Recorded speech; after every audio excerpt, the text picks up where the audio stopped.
In this episode, we're going to visit Rastoke near Zagreb, a little village built on rivers. Next stop is famous Plitvice Lakes National Park, which is being called as Eastern Europe's Jewel. Upon arrival at Split, we'll visit the Old Town and the Diocletian's Palace, which is the residence of the only retired emperor in Roman Empire. Hi, this is Trent. If this is your first time to watch our video, please subscribe our channel by clicking the button below. Thank you so much for your support.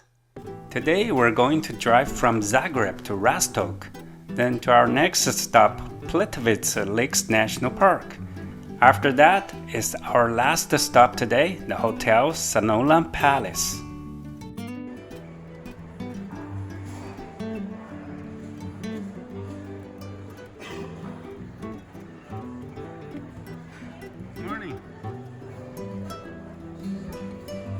A beautiful day should always start with a wonderful breakfast. I'm 100% satisfied with the breakfast at this hotel. The design of breakfast restaurant is cozy and modern. I really like the environment it creates for breakfast time. There's so many food choices which you can think of in Western style breakfast. The most impressive thing I noticed is that they offer champagne for drink, that's in the morning, and fresh honeycomb at jam section.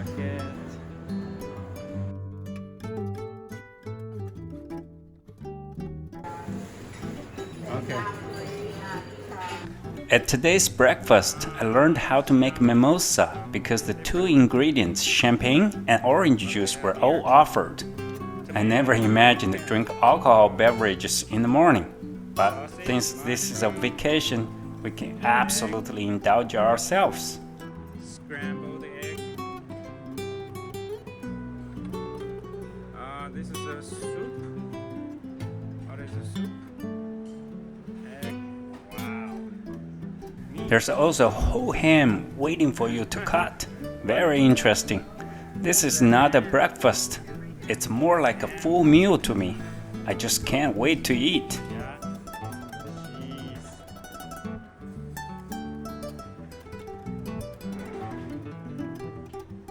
This is my breakfast. Here left is a coffee, just freshly brewed, and orange juice plus champagne. What's the name of it? Mimosa. Mimosa. Oh. This is a grilled potato or tomato and salad, 2 sunny side eggs, scrambled egg, ham, sausage. Just left Zagreb on our way to Split. After breakfast, we hit the road. We passed by many little villages. It's very interesting to see those village houses. I really like the scenery.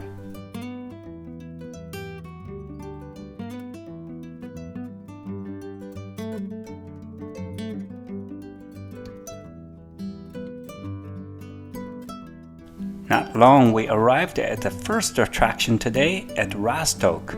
The first impression to me is that not many tourists around today.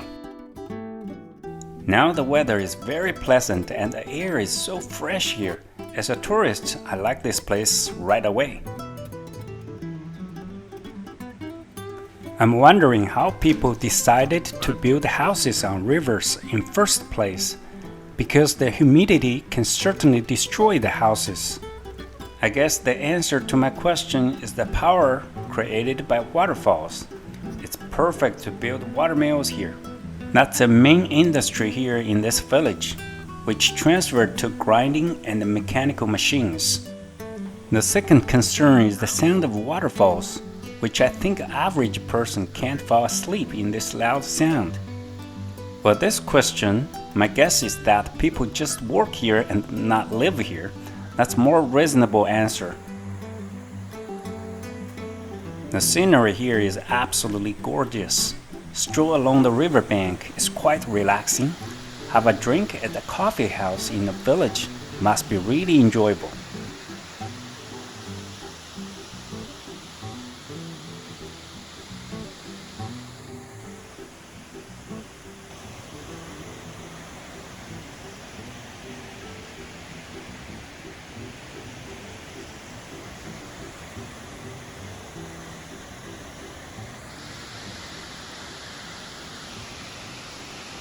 We're here in the morning. The coffee shop is closed or no customers.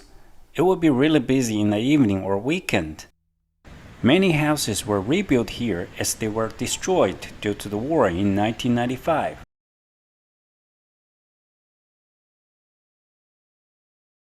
After finishing the tour in Rastoke village, we're on the country road again. It's a very short drive from here to our next stop.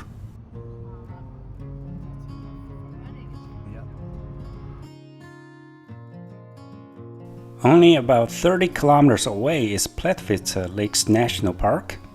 Once past the park entrance, we hear the huge sound from waterfalls.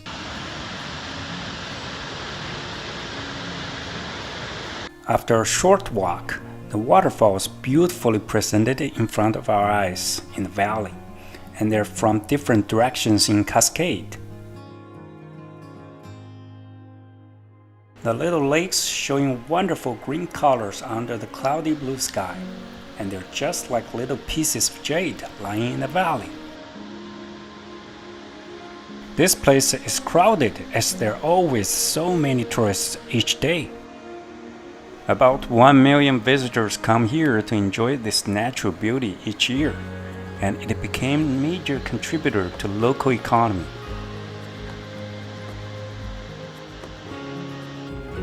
This park was being declared as National Park in 1949 and listed as UNESCO World Natural Heritage Site in 1979.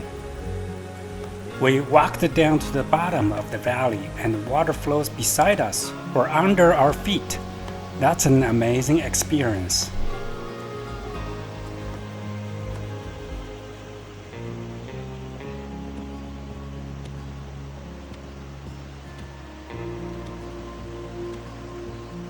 It's really pleasant to walk on the wooden walkway by the lake.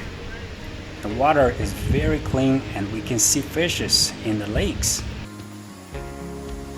This park is formed due to the karst geology. Karst landscapes are known for their unique features such as sinkholes, caves, and underground rivers.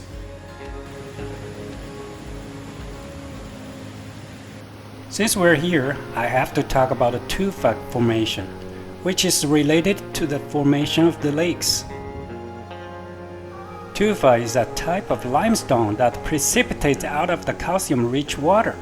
When water flows over the land, it deposits layers of tufa and creates natural dams and barriers.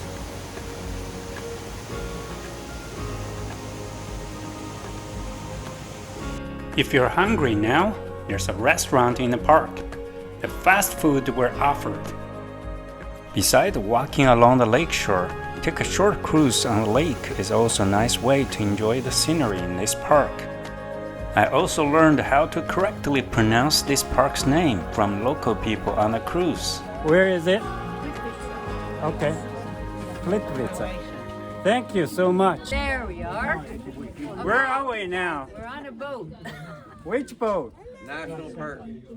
Some kind of a national park. To where? Oh, we're on the big rock too. Yeah.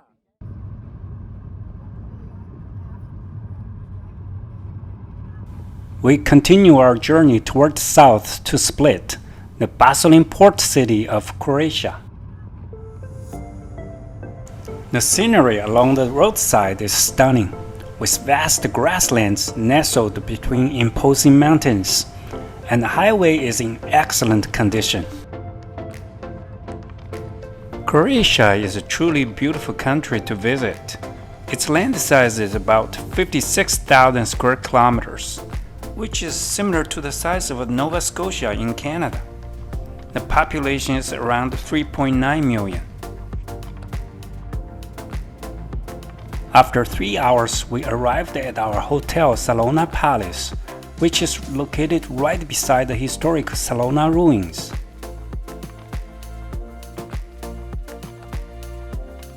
The hotel is not grand from outside, but the view from the back is gorgeous. Both the indoor and outdoor pools are very nice in this hotel. While watching this video, I just wish we could have stayed at this hotel for a few more days. so we can fully appreciate the hotel's facilities and take in a splendid view at the rear of this charming boutique hotel.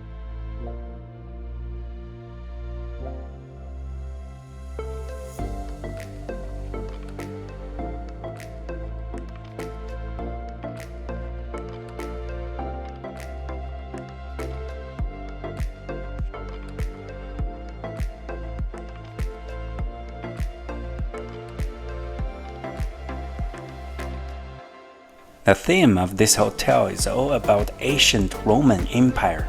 The paintings in the meeting room and the staircase really impressed me. It's dinner time again. The size of the restaurant in this hotel is just perfect. Around 5 minutes drive, there's a dining district near our hotel. But for tonight's dinner, we choose to eat at this hotel's restaurant. As always, pasta is my favorite.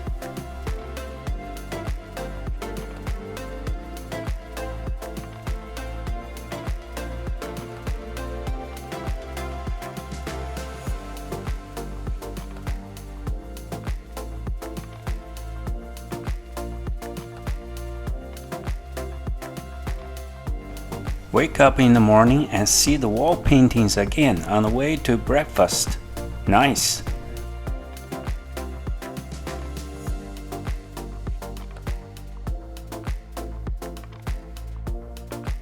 Breakfast restaurant is not huge, but it's spacious enough for the guests in this hotel. The restaurant offered salmon and cottage cheese balls. I decided to try them out, which is the first time in my life I eat fish and cheese balls for breakfast. Not bad at all. I enjoyed every bit of the breakfast.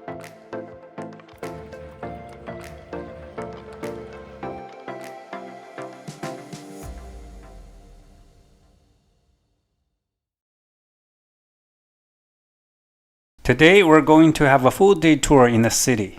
First, visit the Old Town in the morning. See Emperor Diocletian's palace. In the afternoon, we'll have a panorama view of the city at the Park Summa Margent. After breakfast, I felt so energetic, and I am ready for the tour of the ancient town of the Roman Empire. Heading to the Old Town by Adriatic Sea, we saw the cruise ships along the shore. This old town is also a very popular shore excursion spot for cruises. My first impression for this place was that it was quite touristy, with a large number of visitors.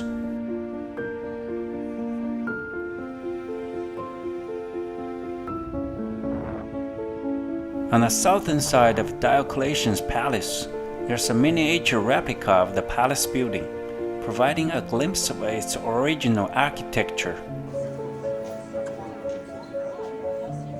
We entered the palace through the south gate and walked into Diocletian's cellar, where was the storage area for the emperor.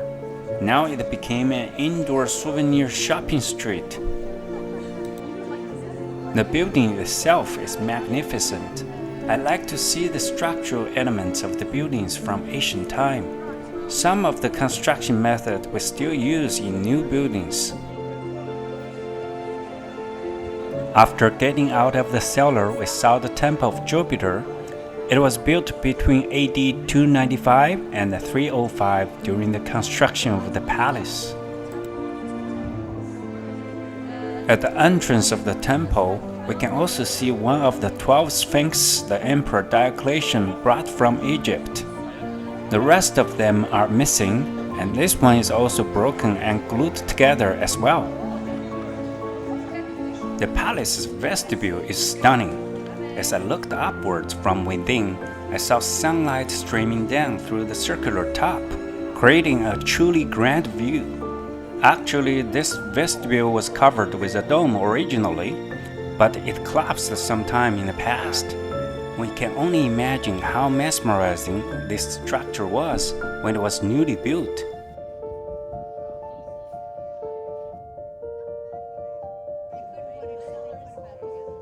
This is a dining room. As we stepped into the living area of the palace, we can only see the walls with many stone pieces lying on the ground. The kitchen, the dining room. It fascinates me that the building around this palace was actually a current residence of the local people, and it is allowed by UNESCO. The little garden they created here is really cute. The Cathedral of St. Dominius with a bell tower is on the east side of the palace. The structure itself was originally built in the year AD 305 as a mausoleum of Diocletian. Later, it turned to be a church which was dedicated to Virgin Mary, and the bell tower was dedicated to St. Dominius, who was the bishop of Salona in 3rd century.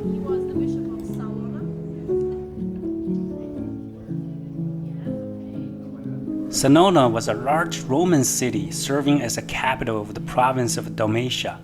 Today it is located near the city of Solin in Croatia, where our hotel is located.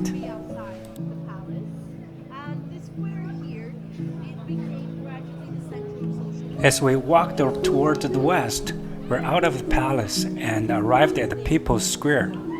At the north side of the square there's a statue of Marko Marulice, who is the father of Croatian literature.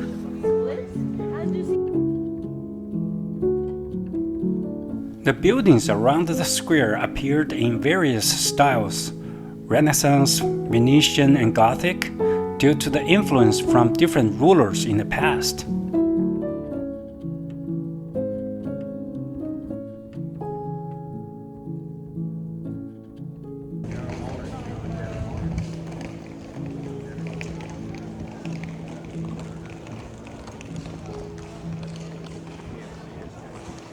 After the square, we walked towards north and reached the famous northern gate of the Old Town. Outside of the gate, an 8.5-meter tall statue of Gregory of Lynn you just can't miss. The toe of the statue is very shiny, as people think it's good luck to touch his toe. Who is this Gregory? He is the bishop in medieval time, and he introduced Croatian language to religious services in Croatia. Our tour at the Old Town finished around 2 p.m. Now it's time for a coffee break. We found a cafe at a residential neighborhood in Split and enjoyed the coffee and sweets there.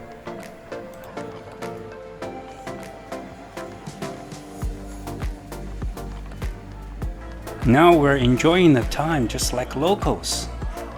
After having a huge breakfast, I really don't feel like to have any meal soon. This coffee break is just perfect.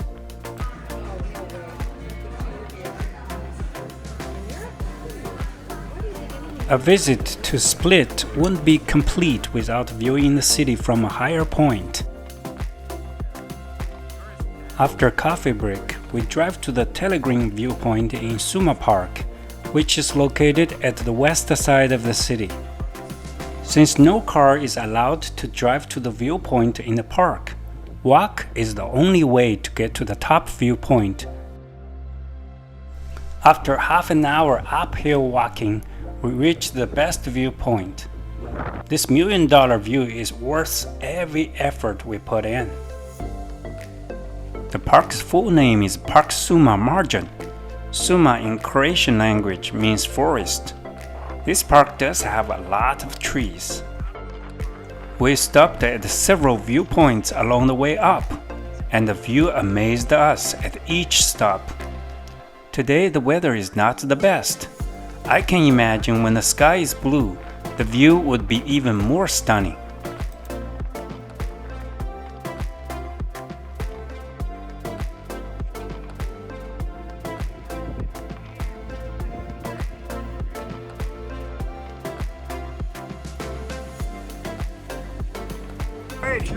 Hello, Croatia!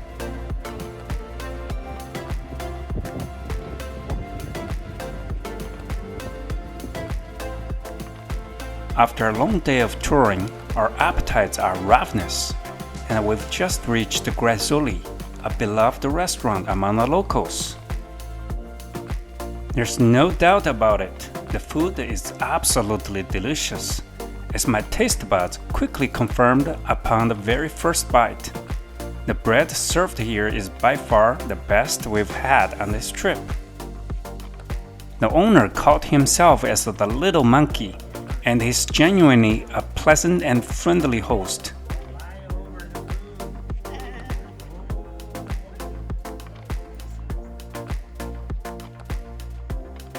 Thank you for watching our video today. Please don't forget to subscribe our channel. I'll see you next time. In next episode, we're going to visit Senona ruins and another port city, Dubrovnik in Croatia. Also Pocitelj and Mostar in Bosnia and Herzegovina.